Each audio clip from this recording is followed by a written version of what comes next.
Hi, yes, Jackie here from the LGFA, and we're on a call today looking ahead to more club activity coming up over the weekend. There's a lot to get through, and I know there's a lot of county finals around the country yet to be decided. We're just going to have a look at three today. So we're going to have a look at the Meath, Westmeath, and Waterford deciders in the company of top left-hand side of my screen is Paul Garrigan, coach with the All-Ireland winning Meath Ladies Footballers in 2021, and bottom left hand side of my screen is Aoife Brady from St Mary's Rochfortbridge in Westmeath, a TG4 All-Ireland Intermediate winner indeed as well in 2021. Congrats, Aoife. And we've got Michelle Ryan from Waterford.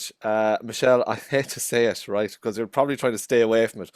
Going from Ballymacarbry and Waterford, who are going for 40 in a row at the weekend, right? So that's the last time you'll hear 40 in a row in this conversation, Michelle. And also a selector on the Underdogs team. So as we record today, the TG4 Underdogs are back.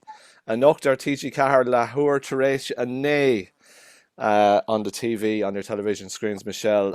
Can I start with that, Michelle, if you don't mind? There's obviously seen some teasers and some social media activity around the show. What can we look forward to in the latest series of the Underdogs? And well done, great stuff. Thanks, Jackie. Well, you'll have to look at it now to see what you can look forward to. I'm not going to reveal too much here, but look, I suppose from our perspective, it's great that it's come around to finally being shown, and it's been a while coming because the plans for this actually originated back in February, March of 2020, and obviously everything that happened last year meant that it had to be put on hold for a while. So there's a lot of work going on behind the scenes for quite a long period of time. And it was at the beginning of this year, at the beginning of this summer, that we finally got out on the pitches and got to meet the girls and start putting a panel together. So look, I suppose the beauty of this show is that it's giving an incredible opportunity to a number of players right around the country who, for one reason or another, feel that maybe they have never gotten a chance and they want to make a platform for themselves to be able to play inter-county football, or maybe those who had maybe a very brief taste of it before and just, I suppose, didn't capitalize on it or chose other things in their life at the earlier stages and now want to kind of make up for that. And look, there's loads of great characters, there's loads of great people to be seen on the show. Everyone has a very different, I suppose, background in ladies football, which makes it interesting. And I know even, I suppose, I've learned a lot from my fellow coaches in Kevin Cassidy and Mickey Ned O'Sullivan, who are fascinating characters and obviously very successful players and managers as well. But also from the girls themselves. And like I said, I won't reveal too much. I hope people will tune in to kind of get to know the players that are on the journey with us, but it definitely is worth, following them on that journey. Okay, brilliant. So from 9:30 this evening, you can catch the first instalment of TG4 Underdogs. Looking forward to that. Paul Garrigan, how are you? Good, Jackie. Very good. Good to have you on, Paul. Obviously, you have very close connections with Bolton Glass as well, Paul, and there's a few of you from around that local area. Indeed, we're part of the backroom team with Meath in recent times. Paul, the reason I have you on is twofold, I guess. Obviously, there's a huge occasion, not just a county final in Meath next weekend, where we have a men's and ladies senior double header on the one schedule, which I think is absolutely fantastic. Yeah, absolutely brilliant, Jackie, and full credit to the Meath County Board, the Meath GA County Board, and the Meath LGF Board for coming up with that. It's the first time it's ever happened in Meath, and it should be a really good occasion. And in addition to that as well, the girls that won the All-Ireland are being paraded at between the ladies match and the men's match, which is really nice for them as well. So I think, full credit to both county boards for organising that. Absolutely fantastic. Paul, I still have the images and the memories of the 5th of September in my head. It was a remarkable day, and I suppose one of the great standout memories was the team converging at Hill 16, and to see the joy of so many faces in the terrace it was an extraordinary day. And Michelle, you were there as well, obviously, and remember every bit of it. And Aoife, you were too, obviously, from playing in the intermediate decider. Paul, can I ask you the journey, and I'm sure Aoife will have an interest in this as well. The journey from winning an intermediate title just last December to winning a senior title in 2021. I think it's one of the most incredible stories in the history of ladies football. I can't think of any parallels. I know Armagh played a junior final in 04 and contested a senior final in 05, but to go to that quantum leap from intermediate to senior champions, Paul, how did it happen?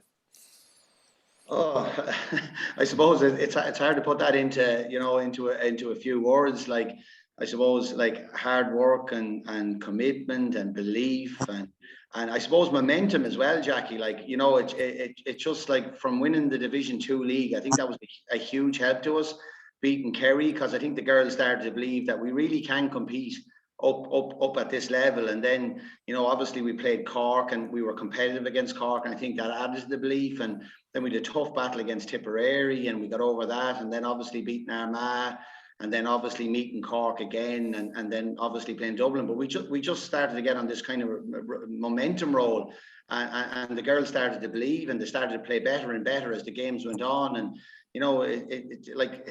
sometimes I still pinch myself, like, to see that this really happened. Like, and even what happened in the Cork game, like, it's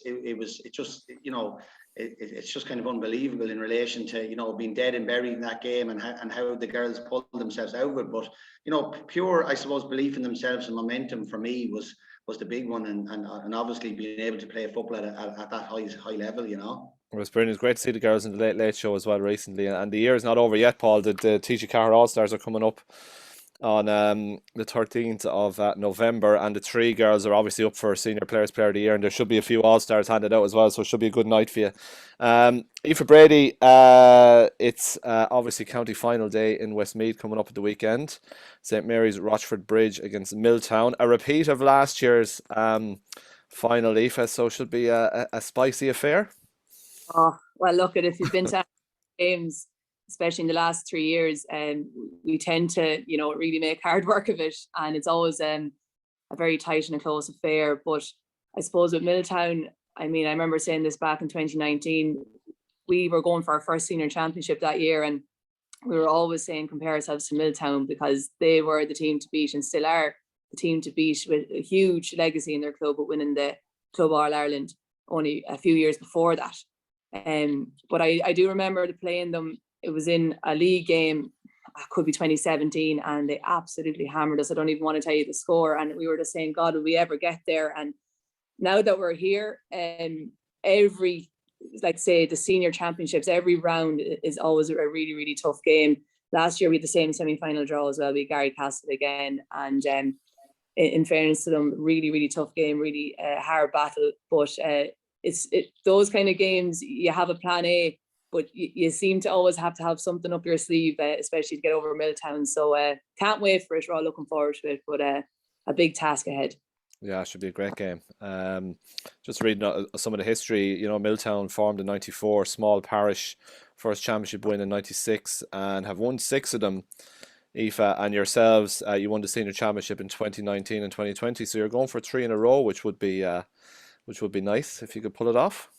It would be nice, and I was hoping Paul was going to give away some of that advice about me winning matches, because especially when you're trying to do something, obviously what they did was huge, winning out with their grade, and when the senior was massive. But I suppose to keep winning games and to keep on top is key, isn't it, to your success? And our club is steeped in history.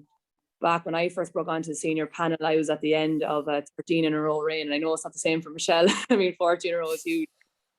Coming onto that, being a part of that legacy, I suppose, and then unfortunately we had a few kind of I suppose quiet years where we had to learn lessons, and we had to go down to intermediate and come back up again a few times. But like 3 in a row, I suppose our management has to take credit for that too, because I suppose they're kind of instilling in us that, look, it's 3 in a row, but why can't it be 4? Why can't it be 5? Why can't we just keep going? And last year we didn't have the Leinster rounds, which we were really looking forward to, because the first year we felt that we probably didn't do that justice enough against Fox Cab. But looking forward, we're hoping, look, big task, but if we did 3 in a row, we're looking for more. And if we could just do that now, it would just be so sweet.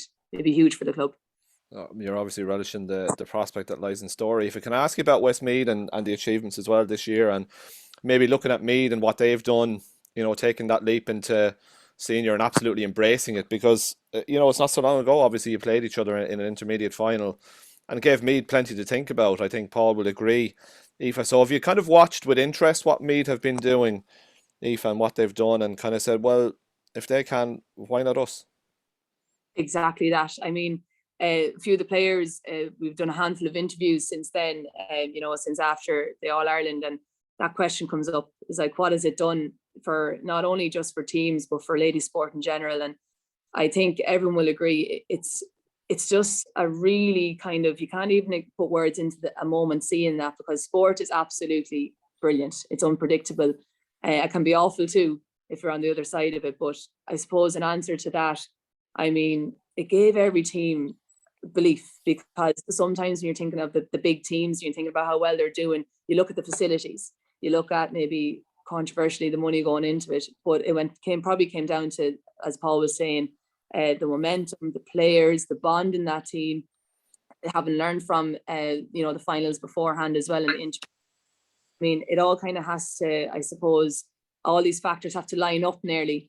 And I do believe in a bit of luck, and I'm not saying that's what happened to me. I believe that was hard work and perseverance, and all those factors. It was even the same for us in our club. Not many of our panel have changed, not players have changed over the years. Something just came right. And looking forward and looking ahead, it's given everyone that push forward to say, exactly, why not us? Like, what is the difference? And it gives you that kind of, I suppose, that kind of belief to say, look, let's refocus, let's look at where we're at, and let's see how we can get there. But it was absolutely unbelievable to see it. And it's stuff really that you don't think is going to happen. But even going down to watching the semi against Cork, and you just saw how that completely changed in a couple of minutes. I mean, it gives every team hope and a belief that obviously it's not over till the final whistle goes, and obviously you just set your targets and dream big and aim for it. Absolutely. Michelle, we didn't really have a debrief after the senior final, but we did look ahead to the senior final. You know, Aoife talks about what it can do for other counties. You know, I'm thinking, like, it just struck me, and it's an obvious thing to say. Like, Meath along the way to winning the All Ireland, they beat Armagh, who were semi-finalists last year, and who on paper and on form looked to have improved. They beat Cork, and they beat Dublin, who were going for 5 in a row.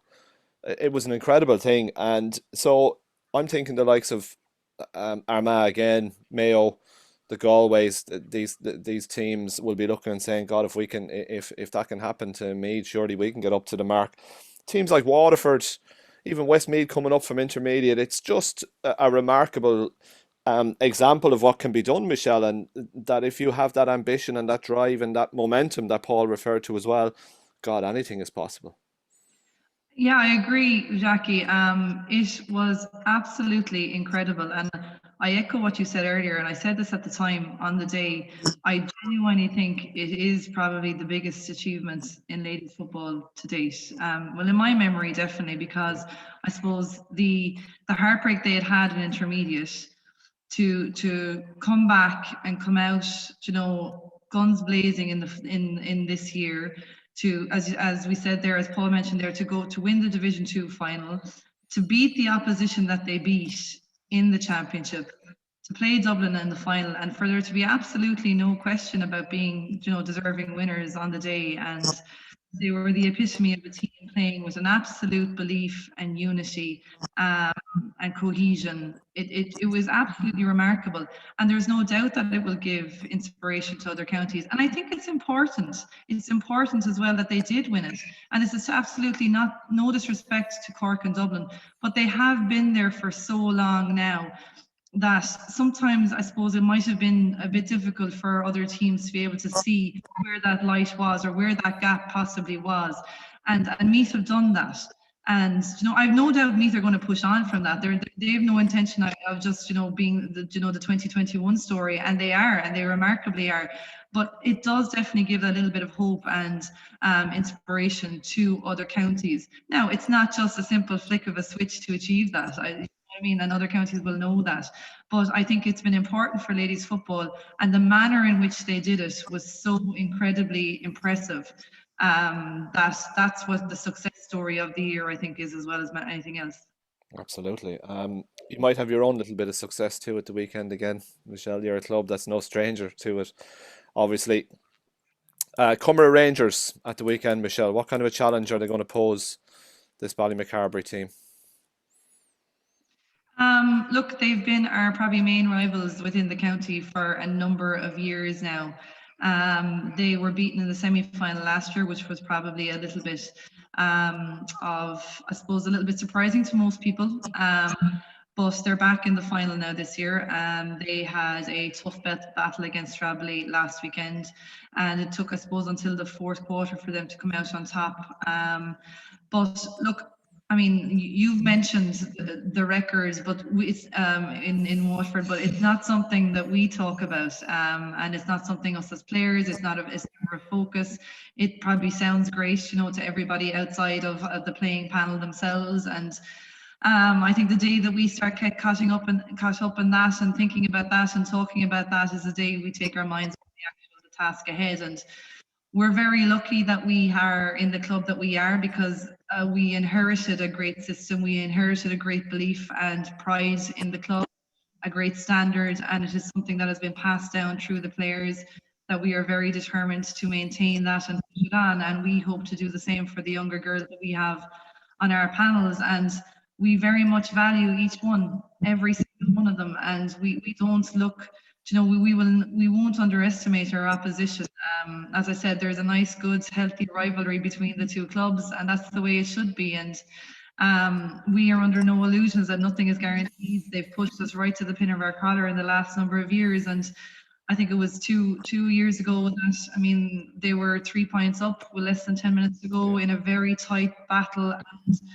And we were relying on a few scores, two key players to get us over the line. So we're looking forward to the game. We always are, but we're not going to underestimate in any shape or form the challenge that they're going to pose, because there's nothing more dangerous than an underdog. And if we've learned that in any year, we've learned it in this year.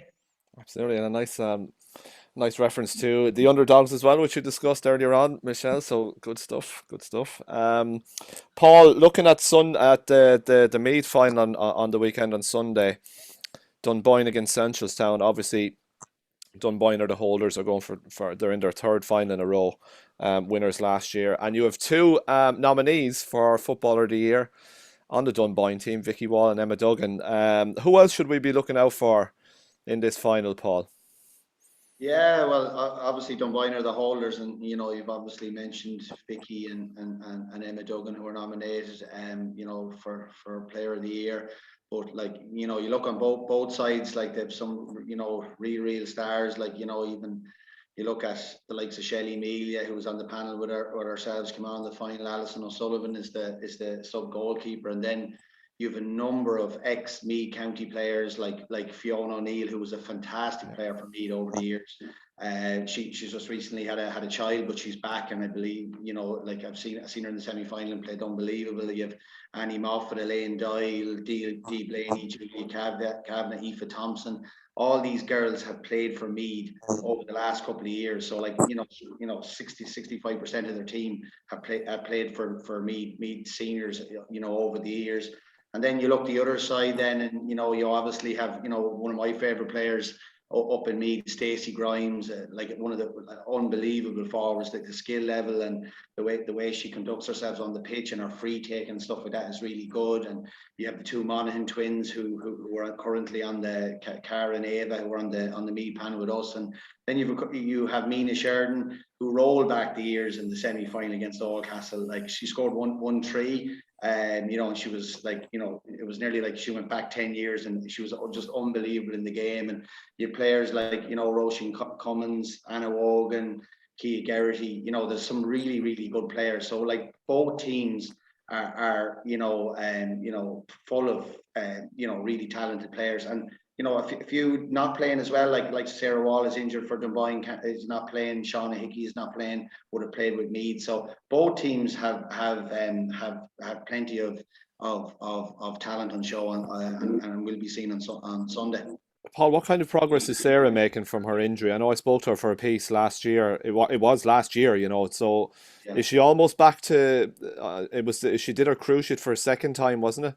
Yeah, so she done the other leg right. Against Westmeath in the final, So yeah, she's doing well. I spoke to her just actually before the semi-final. Now she won't be back for the game or anything like that, but I'd be very hopeful that Sarah will be back playing in January. You know, she's worked really hard, and you know, I suppose the finalists came probably too quick for her, but you know, I'd be very hopeful she'll be back, you know, in early January or that, you know. Okay, Paul, are you going to give us a little exclusive, perhaps? Are you staying on mass with that Meath team, or are you still doing a little bit of thinking? Yeah, well, I suppose probably still thinking and probably still recovering after the final and stuff like that. So you know, we haven't made up our mind yet in relation to what's happening going forward. But you know, I will say they're a special group of players, and there's a special management team there as well in relation to the backroom team staff and stuff like that. So when you have something like that, it is hard to walk away. But you know, we haven't made our minds up yet in relation to what we're doing. So we'll see in 2022. So Paul, you'll see me somewhere, Jackie. You know. Good man.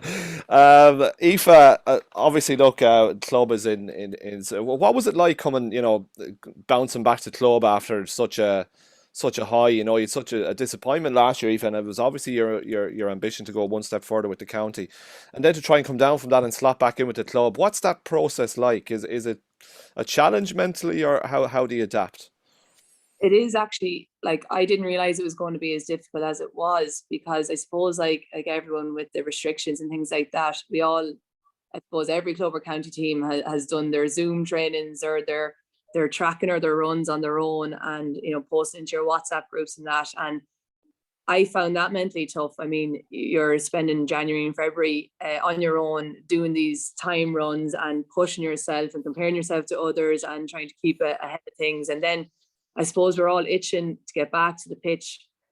And I've never seen, I know for myself, we call it the over 25 club. You come back to the pitch, a week of training on the pitch, and your body was feeling something completely different. So I thought it was going to be mind over matter. It was actually body over anything else. It was so hard to adapt back to the pitch as well. And especially because everyone was so mad to get back into the football. I mean, you were itching for it. It was hell for leather. It was really intense and a high paced training and things like that. So I mean, I felt a little bit out of sync with the club for a while, because you're investing everything, I suppose, into the Westmeath side of things, because those matches were coming thick and fast. So I found myself, you know, maybe going to watch a club game the morning of or the day before, say a Westmeath game, going to that, and I just felt like it was going a mile a minute, and it was crazy. But I suppose when it all stopped, then it was a bit kind of mad. It was going so quickly, and I suppose we're on that high after winning, that I was like, God, I'm training on Tuesday with the club. Like, I mean, it was a bit mad to think of it that way. That I suppose, chatting to a few of my club mates, they were mad for club championship to start, but we were kind of going, whoa, slow down a bit. We're only so it was kind of hard that way, because there was no give or there was no break. And I know everyone was in the same boat, because everyone was mad to get back to their clubs too. But it was a bit hard at times to kind of adjust to get back into it, because both teams were obviously at different levels. Like, our girls were mad to play matches, so training was all match focused. But we were kind of hoping, give us a second here, we're after playing loads of matches. So I found just kind of trying to find where you are that week at training, like where is the level at, and after maybe a week or two getting back to club, then you kind of feel everything's going back to the sense of normality again. But it's been a long year. I mean, when you think about it, since last January training, and I mean, what is it, November now? I'm already thinking, like, when's 2022 starting? Like, what is our structure championship next year? And I suppose everyone's thinking the same. But it has been a long year, and we all love what we do and we love our sport. But you're kind of thinking, like, what's December going to be like? Is it just going to be 4 weeks of a break, or are you going to go straight into training in January again? So look, we love what we do, and we're with it for a reason. But I suppose, what else would you be at, really? Absolutely, Michelle. Your full focus now is obviously on club. You're happy in that place right now? Obviously, yeah. We had this discussion before about the transition from retiring from inter-county, and you just seem in a really good place, and you're able to do other things like the underdogs, and I'm sure the time that you devoted to inter-county, you're using it in other ways now in your life. Yeah, that's exactly it, Jackie. Like I said to you before, it was, I suppose, looking back at it now, was the perfect time for me personally to go. Not that it was an easy decision, not that it ever is an easy decision for any player to make, because you'd love to stay playing football for as long as you possibly can. But it was the right decision. The time was good, and like you said, it allowed me to. I mean, I suppose I spent a bit of time when I made the decision wondering what was going to fill the time, and now I'm kind of wondering, good God, like I'd nearly be a little bit quieter, a little bit easier if I was just had training, because that was just a given. So you do end up filling the time, and you're right. I suppose other things have opened up in the sense that I can be in touch with football and still bring things that I've learned in football and my experience in football into other areas, and I've been very, very lucky with that, I have to say. And I'm enjoying that, because I suppose a lot of people would have posed the question to me straight after retiring, whether I wanted to get involved in any kind of management team straight away. And my straight up answer to that at the time was no, because I just personally needed that time out of the dressing room, because it didn't make sense for me, and it didn't feel right for me to go from being the player in the dressing room to straight away you're back into the same routine, you're back into the same commitment, you're back into it in just another way. I wanted to give myself a little bit of time away from the intercounty dressing room, sideline and all of that, and while still getting to go to the matches and enjoy them as a spectator and as a fan and as a former player. I mean, I've kind of had the best way out of it, to be honest. I'm very lucky, and I'm really enjoying it, and my time is done with that, and it's other players' time now to revel in it and get the most out of it as they possibly can, and enjoy that journey. And look, I'm glad that Waterford, I suppose, didn't feature past the quarterfinal this year, but I have to say, like, I was at most of their games this year, and I was thrilled to see that that they're very competitive, and we've reached quarterfinals for the last number of years now in the senior ranks, and there is a good crop of girls there. There's been Pat Sullivan come back in as the manager now this year, and I'd love, there'll be no bigger fan than me of Waterford Ladies football if I see them progress past the quarterfinals over the coming years. Yeah, just a quick mention of Pat, just to finish up, Michelle. It's a nice way to finish up. They say you should never go back, but here he is. I mean, you enjoyed some really good success under Pat Sullivan, and good guy. Really has the best wishes and of Waterford football, ladies football at heart. This is a good move, isn't it? Look, to be honest, I was a little bit surprised when I heard it at first, that I wasn't aware that he was even considering going for it. I wasn't either. But when you think about it, like, would Waterford have made the progression and the advancements that they made in 2015 and right up until now if it hadn't been for what he brought to the table? And I don't think that we would have. There is absolutely no doubting the professional attitude and preparation that he brings to everything that he does.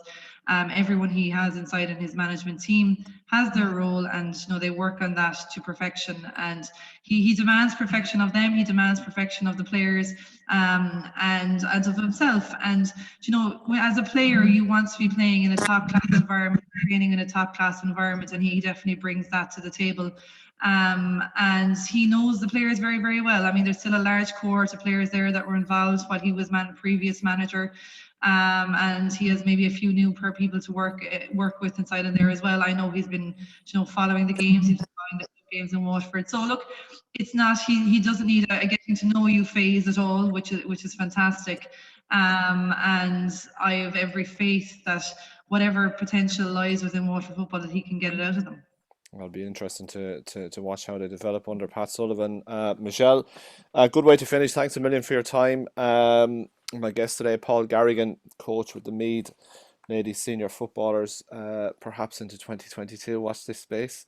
Aoife Brady from St Mary's, Rochfortbridge and Westmeath, and Michelle Ryan from Ballymacarbry and Waterford. Selector with the Underdogs, back on TG4 tonight at 9:30. Do tune in, and for the entire series over the next number of weeks. Folks, thanks for coming on. Appreciate your time. Thank you so much. Thank you.